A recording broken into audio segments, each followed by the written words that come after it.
Student, मेरा नाम नुमान खालिद है और आपको कॉमर्स के इस मुनफरद चैनल होम ऑफ अकाउंटेंसी पे खुशामदीद कहते हैं। रिस्पेक्टेड स्टूडेंट, आज हम लोग बात करेंगे क्वेश्चन नंबर 18 की। क्वेश्चन नंबर 18 में उसने डिस्कस किया है the from the following balance sheet you are required to calculate current ratio, liquidity ratio, debt equity ratio, capital gearing ratio and proprietary ratio. इसने इसके लिए कुछ बैलेंस शीट के तौर पर डेटा मेंशन किया है, जैसा कि शेयर होल्ड कैपिटल है, रिज़र्व है, प्रॉफिट एंड लॉस अकाउंट है, 6% डिबेंचर है, ट्रेड क्रेडिटर है, आउटस्टैंडिंग एक्सपेंस है, प्रोविजन फॉर टैक्सेशन है, प्रपोज्ड डिविडेंड है। राइट साइड पे land, building, plant machinery, furniture, fixture, debtor, stock, cash, prepaid expense and preliminary expense है। ये हमारे पास कुछ एक्सपेंसेस के तौर पर चीज़ें मौजूद हैं। इसमें से हमें इन 5 रिक्वायरमेंट को कंप्लीट करना है। इससे पहले कि हम लोग डिस्कशन का आगाज़ करें, जो व्यूअर्स चैनल पे नए हैं उनसे गुजारिश है कि आप चैनल को सब्सक्राइब कर दें और नोटिफिकेशन का साइन प्रेस कर दें, ताकि आपको आने वाले हर नए लेक्चर की बर वक्त इतला मौसूल होती रहे। यहाँ पे हम लोग लिख लेंगे जी सॉल्यूशन टू क्वेश्चन नंबर 18, और जो हमारे पास फर्स्ट रिक्वायरमेंट है वो है करंट रेशो की।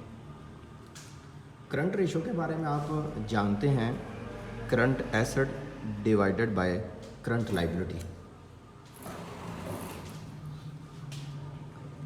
Working number 1 for current asset. Question में करंट एसेट में एक डेप्टर है, एक स्टॉक है, एक कैश है और एक प्रीपेड एक्सपेंस है। प्रीलिमिनरी एक्सपेंस नहीं ऐड करना, वो फिक्टिशियस एसेट है, उनको ऐड नहीं करते।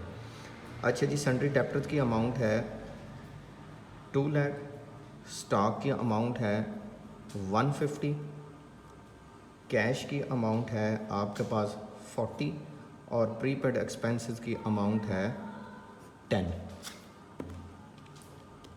2 लाख, 1,50,000, 40,000, 10,000 टोटल किया तो 4 lakh. 4 lakh divided by current liability. अच्छा जी, करंट लायबिलिटी की तरफ आते हैं।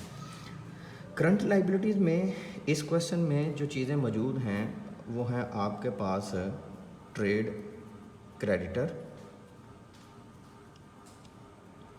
60,000, outstanding expense 15,000, provision for taxation 20,000 और प्रपोज्ड डिविडेंड 30,000।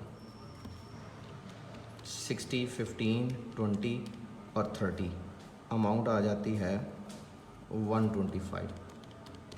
400 डिवाइडेड बाय 125 तो सॉल्व करते हैं 3.2:1। अच्छा जी बच्चों, अब हम लोग बात करते हैं सेकंड ऑप्शन की।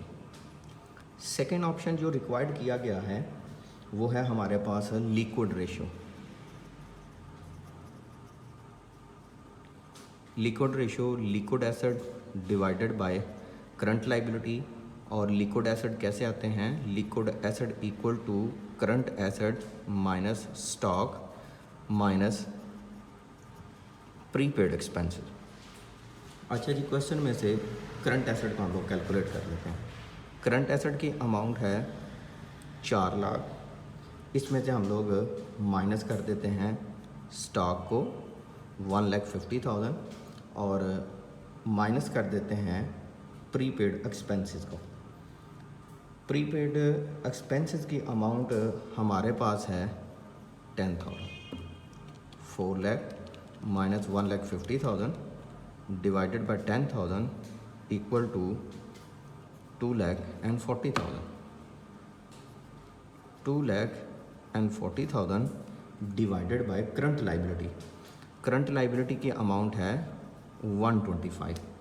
इसको सॉल्व करते हैं तो सॉल्व करने से हमारे पास अमाउंट आ जाती है 1.92:1। अच्छा जी बच्चों, अब बात है थर्ड ऑप्शन की। थर्ड ऑप्शन जो रिक्वायर्ड किया गया है वो है हमारे पास debt equity ratio, debt divided by equity. अब क्वेश्चन में से डेट को फाइंड कर लेते हैं। डेट की अमाउंट है आपके पास 20,000, इसको डिवाइड कर देते हैं इक्विटी के ऊपर। सॉरी, लॉन्ग टर्म डेट की अमाउंट है 4 लाख। अच्छा, इक्विटी को डिफाइन करते हैं। इक्विटी में आपके पास 3 चीज़ें हैं। एक है शेयर कैपिटल, इक्विटी में एक आपके पास है जनरल रिज़र्व, इक्विटी में आपके पास है profit and loss account. Share capital 5 lakh, general reserve 50,000, profit and loss 50,000, total किया तो 6 लाख।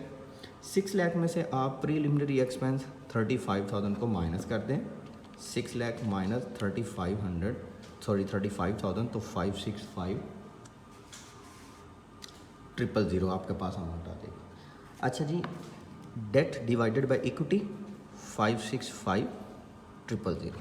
सॉल्व कर लेते हैं जी। 4 लाख डिवाइडेड बाय 565,000, आंसर आ जाता है 0.708 कर लें, या आप इसको कर लें 0.71:1। अच्छा जी, अब बात करते हैं फोर्थ ऑप्शन की। फोर्थ ऑप्शन में आपके पास है जी कैपिटल गियरिंग रेशो। अच्छा जी, कैपिटल गियरिंग रेशो का हमारे पास जो फार्मूला होता है ना, वो होता है equity divided by fixed interest bearing security.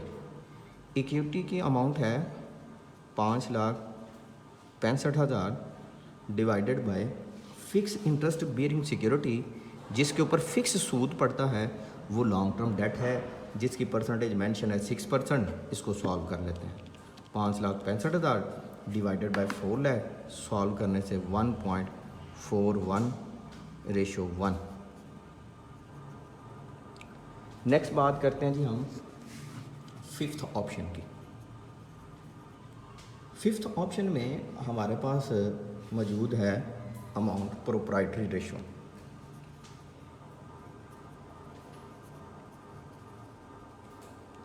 Proprietary ratio का जी फार्मूला होता है हमारे पास proprietor fund over total asset. Proprietor fund divided by total asset. इस क्वेश्चन में जो प्रोप्राइटर फंड है ना, बेसिकली ये इक्विटी ही है, और इक्विटी की अमाउंट हमने 5,65,000 रखी है, तो हमने यहाँ पे भी 5,65,000 ही रखना है।